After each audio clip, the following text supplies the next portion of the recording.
আসসালামু আলাইকুম রহমতুল্লাহ। বিয়ের পরে যেসব ভাইয়েরা শ্বশুরবাড়ি থেকে হাদিয়া নেয় যৌতুকের নাম করে, তাদের জন্য আমার খুব আফসোস হয়।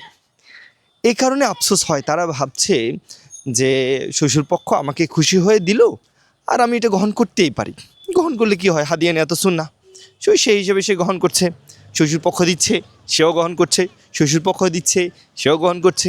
এভাবে চলতেই থাকে। চলতে চলতে চলতে চলতে কিছু কাল পর তার একটা মেয়ে সন্তান হয়। আল্লাহ সুবহানাহু ওয়া তাআলা তাকে একটা মেয়ে সন্তান দান করে। এই মেয়ে সন্তান দান করার পর এভাবে সে ওই মেয়ে সন্তানকে আস্তে আস্তে বড় করে। বড় করার পর মেয়ে সন্তানকে যখন সে বিবাহ দেয়, তখনই তার হাদিয়ার পরিপূর্ণ অর্থাৎ হাদিয়ার পূর্ণতা পায়। কীভাবে? তার যে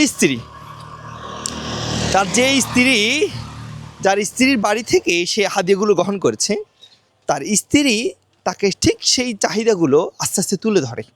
আমার মেয়েকে বিয়ে দিয়েছি, মেয়ে সুখের জন্য আমাকে এটা দিতে হবে, ওটা দিতে হবে, এই করতে হবে, সেই করতে হবে, নানানভাবে আমাদের ভাইদেরকে ফোর্স করতে থাকে মেয়ে সুখের জন্য। কারণ তিনিও তো নিয়েছেন ওই তার স্ত্রী সুখের জন্য, তার স্ত্রীর বাবা তাকে দিয়েছে মেয়ে সুখের জন্য। এই চলমান একটা কি বলে গোলক ধাঁধায় আমাদের ভাইয়েরা ফেসে যান।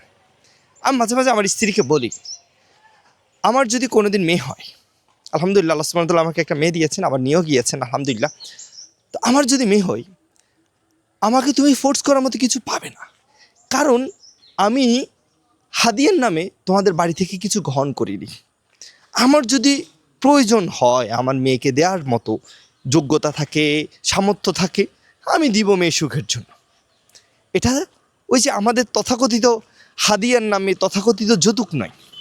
আমার মেয়ে আমি দিতেই পারি, তাই না? কিন্তু ওই যে তথাকথিত হাদিয়ার নামে যে যৌতুক, এটা আমাকে ফোর্স করা যাবে না। কিন্তু বাস্তবিক আমাদের ভাইয়েরা এই গোলক ধাঁধায় ফেঁসে যান। তারা ভাবেন যে আমি এটা গ্রহণ করতেই পারি, কারণ আমার শ্বশুরপক্ষ আমাকে খুশি হয়ে হাদিয়া দিয়েছে। এই খুশি হয়ে হাদিয়া যে আজকে নিচ্ছেন, কালকে আপনাকে খুশি হয়ে আপনার পকেটের টাকা খরচ করে আপনার মেয়ের সুখের জন্য আপনাকে আবার দিতে হবে। এই চক্রটা আপনি ভাঙতে পারেননি। আপনি এই চক্রটা তখনই ভাঙতে পারবেন যখনই আপনি এই উপহার উপঢৌকন থেকে নিজেকে বাঁচিয়ে রাখবেন। আমি বলছি না উপহার উপঢৌকন নেওয়া হারাম, উপহার নিতেই পারেন, তবে বাস্তবিক বাংলাদেশে এগুলো উপহার নয়। শীতের পিঠার নামে শীত পিঠা উপহার নয়। গ্রীষ্মকালে ফল নেওয়া উপহার নয়।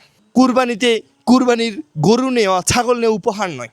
রমাদান ইফতার নেওয়া, ঈদে সামাইসিনি নেওয়া, বাচ্চা হলে দাঁতের পিঠা নেওয়া, এগুলো উপহার নয়। এগুলো উপহারের নামে বাস্তবিক একটা যৌতুক।